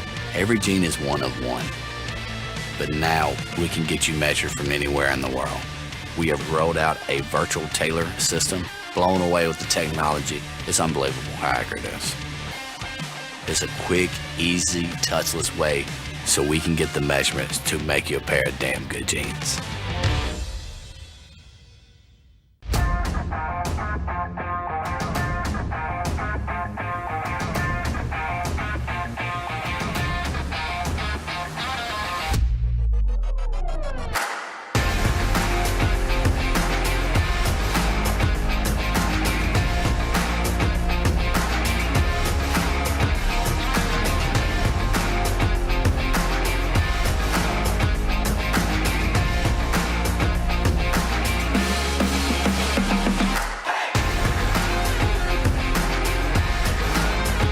Our final chucker of the afternoon as the sun sets here at the beautiful Santa Rita Polo Farm. I hope you enjoyed our doubleheader here on CTV Sports of the 2023 Limited Edition 12-goal. And at the moment, 13-6. And as we said, Steve, it's just been windswept. They haven't done anything wrong. You know, it's just one of those days. It's when everything's working, it works. And like you said, not even if the Oriflamme teams is playing really that bad. It's just this team has just been on fire. And Rufy Merlos leading the charge, you could say, but everybody mixing it up, and he just has been in the right places at the right time. And as you said, 4 of the goals from the penalty line, 5 from the field, and he's been the man of the day at 1 goal. And both Tincho and Santos Merlos sending a lot of balls up front to him. Harrison Reicher out there as well. So the umpire's looking for a clean bowl in. We ended up with the ball on the field when the second horn blew. So we'll start with a bowl in from the center to the boards. And Frankie Bilbao, that ball goes all the way through. And Frankie Bilbao, the first to get there. Frankie Bilbao up front, but unable to get, and Harrison Riker hooks Bilbao out of the play, and now here comes Santos Merlos, and this should be a walk the dog right here. Santos Merlos putting another one up, making it 14-6. So Oriflamme on a broken play right there, and capitalizing on it is Windswept. Yeah, it was Santos who led the charge at the end of the fifth chucker. He was on the bay pony and worked it down, and then time ran out. But I love that Santos, at least he kept it on the field down there, or actually went for the goal, and then now they win the defensive play on the broken play, and he picks up his third goal today. So the ball back on the ground, and right now Rufino and Bilbao come together. Bilbao winning that play, and Bilbao sending Jason Warren on down the field, as is Jason Crowder with a 1 on his shirt, but Bilbao unable to keep it going. Bilbao able to turn, get back around, and a whistle blows right there with Santos Merlos coming back and not flattening out after the shot, crossing over the right of way after the shot. So umpire Dorniak right there, penalty 5A coming in favor of Oriflamme. Yeah, lesser angle play, and someone's got a belly out there a little bit on the bay pony. Very, very tight. Very tight. But an opportunity on about 100 yards out here. And on the 5A, so Jay has room to work here. He might bring it in a little bit. Now he's finally going to get pressed. He's going to run it in on the gray pony. Scooting on by Rufino and shooting over the head of Santos Merlos, and that ball going over the back line. So not able to convert that penalty 5A, so we'll once again have a knock-in by the team in red, Windswept. Their first game of the tournament, Oriflamme's second game of the tournament, third game in all. So Windswept, we're going to see them 2 more times. Yeah, no, it's been fun to watch them play. I was looking forward to it. I enjoyed watching the Merlos crew with Reicher play in the A goal, as Harrison has he's been another young up and coming player. Harrison Reicher, we watched him play in the PTF earlier in January. So we are going to have a right-of-way violation here, a crossing foul, and that'll give the ball back to the Oriflamme team. And I believe Jason will do the honors once again, Jason Warren. Okay, just Warren looking around, and Ben Shepard going back into play as well. Jason Warren taps that ball one time and then sends it over to the right-hand side where Bilbao was in motion to get there, and now Bilbao unable to complete the next shot, but Jason Warren comes through. Not enough angle on that shot, so to the right-hand post right there, and now Windswept will regroup and put the ball back in play. You know, I thought they might let up a little bit, but you know what? They've got 2 more games to go, so you know what? Sometimes it's hard. Might as well use everything as practice for your next game. Yeah, you know? Sometimes it's hard. You know, you got to remember, I mean, based on how the horses were worked out, you know, what horses are they using? Look at this. Here comes Rufy once again. Rufino going for a coast-to-coast. Rufino offside, near side, leaves it inside. Reicher might be able to get one. Harrison wants. Harrison overrides. Dragged out of there by Ben Shepard. Will that stay on the field? And Ben's going to drag it over, and it'll be a safety, so we will get a penalty 6 out of it. But as you were saying, Steve, you know, if we're playing the horses in a certain, you know, order, and we're preparing for this Oriflamme team who is 1-0 at the time, so they came in with a win, and you have to be prepared. You know, you want to keep a rhythm going, so you might see maybe a little bit of a back off maybe after the courtesy change when they can try to move some horses around, but I would think this first part, they still got to go ahead and play and keep that rhythm going, and no disrespect to the Oriflamme team. Yeah, and, you know, not only that, but how do you rank teams? Win-loss record. What is next? Net goals. Net goals, yeah. Might as well rack them up here while you can. Might as well get them. You might need them in the end. And then when we see how close these teams are, you remember the Aspen Valley Cup, the 8-goal, how many games were won by 1 goal. Then the finals was the only game that was actually, you know, kind of a different score where they, you know, their team won by 4 or 5. But otherwise, everything was very close. Yep, that penalty 6 blocked, so by a defending player and over the back line. So we'll have another penalty 6 coming up right here, safety. And remember, a safety occurs when the defending team hits it over their own back line. So Rufino took that first penalty 6, and Tincho back there with him, helping him tee up the ball. Looks like Rufino's going to take another stab at it. So he circles that gray pony on around. Umpire has called play, and all players in position. He would like to get that ball high up in the air over the top of the goalpost. And remember, that ball can be any height, but the entire ball must pass on the inner surfaces of the goalpost. So Rufino, this time he does get it up in the air, but still off to the right-hand side. Were they listening to us when they wrote out? Yeah, you know what? You remember he said we hope we get to see Rufy hit a 60, and Tito gave him the safety. He's still hitting well, just off to the right side, but a nice swing, beautiful hit, just off to the right side. But I think he's going to have no problem hitting the penalty 4s and the penalty 6s in the future. No I agree with you. He's shown that he's got the power to do it and the stick work to do it. And in fact, he might be practicing that a little bit this week in between games. But right now, Jason Crowder doesn't need any practice. He's hooked out of there on the near side, picked up by Tincho. Tincho with a hook and picking up the ball and making the back shot. And now Santos Merlos checks down. Santos Merlos now going to bring it back towards the center where Tincho is there as well. Oh, and Tincho couldn't quite connect right there.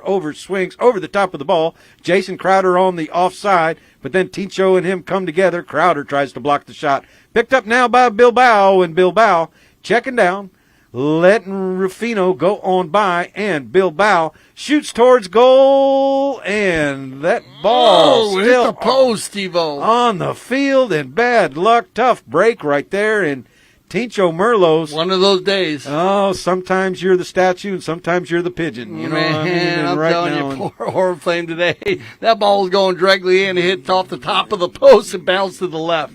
Yeah. Oh, and Harrison Riker bounces over his mallet. So that's justice right there. And you might get a curfew change here. And I think they're going to go and have they'll have to go and have a fair play bowling. As the Oriflamme team did have control. They ran for a good 3.5+ minutes there, back and forth.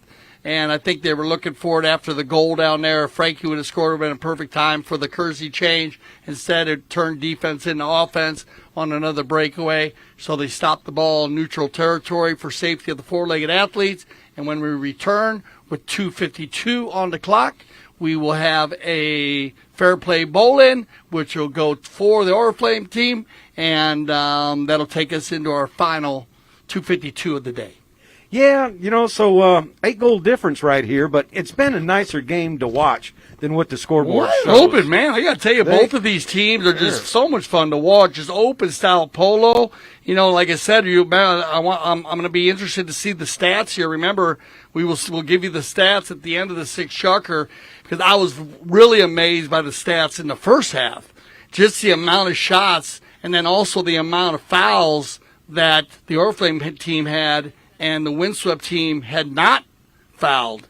I mean, that was just a huge amount. I knew how many Roofy had made, so that made sense. But with the penalty 5s also, Steve, and those, although, you're the big possession man.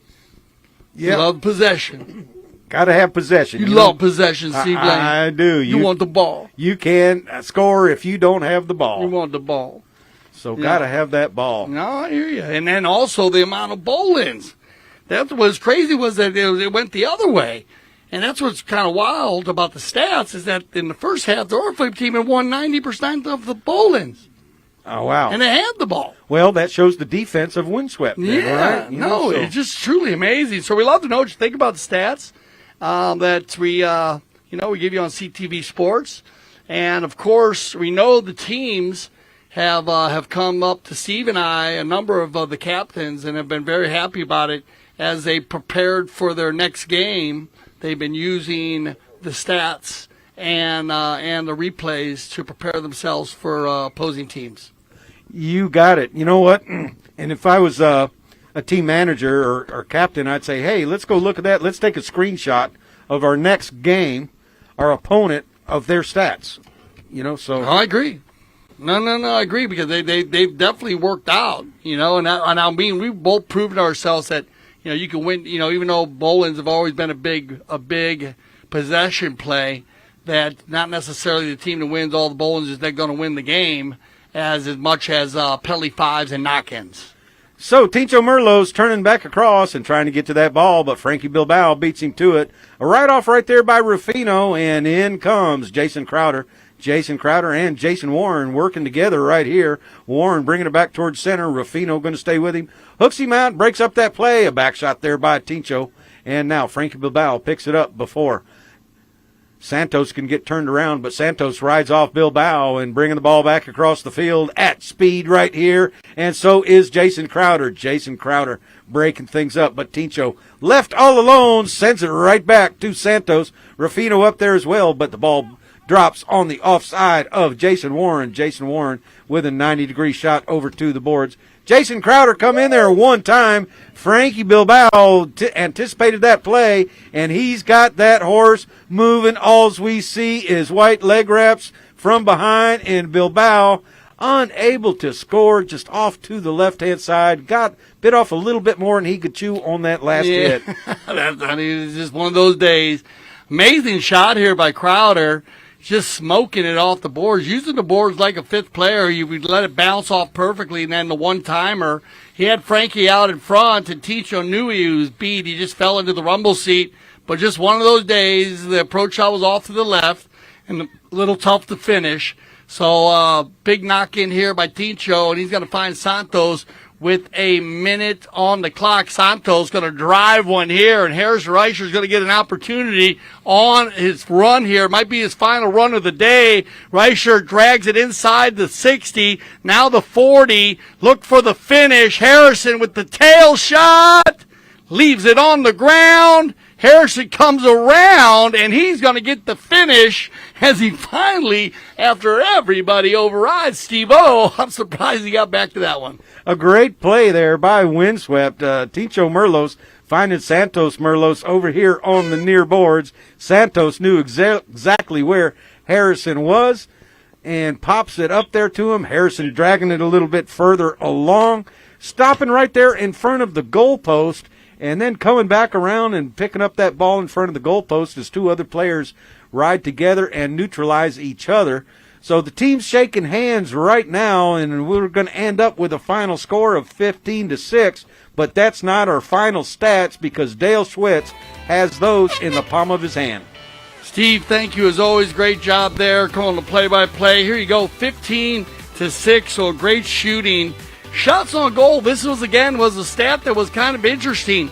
Only 20 shots to 15. And the Windswept team only taking 5 more shots. So not a big difference in stats when you look at the score there of 9 goals difference. But on the throw-ins, then again, the Oriflamme team winning 18. Steve, 18, only 4 won by the Windswept team. And they won by 9 goals. That's just an amazing stat to see. But the fouls committed, it didn't go back and forth, and actually the Windswept team was a little looser, but they gave up a lot of penalty fives, not many goal shot penalties. Steve and I talk a lot about that. Giving up the 2s, 3s, and 4s is a lot different than giving up the 5A and the 5B.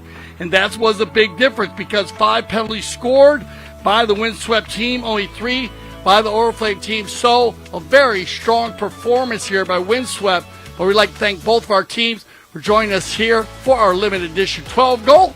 For Steve Lane, I'm Dale Schwetz. I speak for everyone here at CTV Sports when I say thank you for making us the leaders of polo broadcasting. And always remember here at CTV Sports that we love the polo.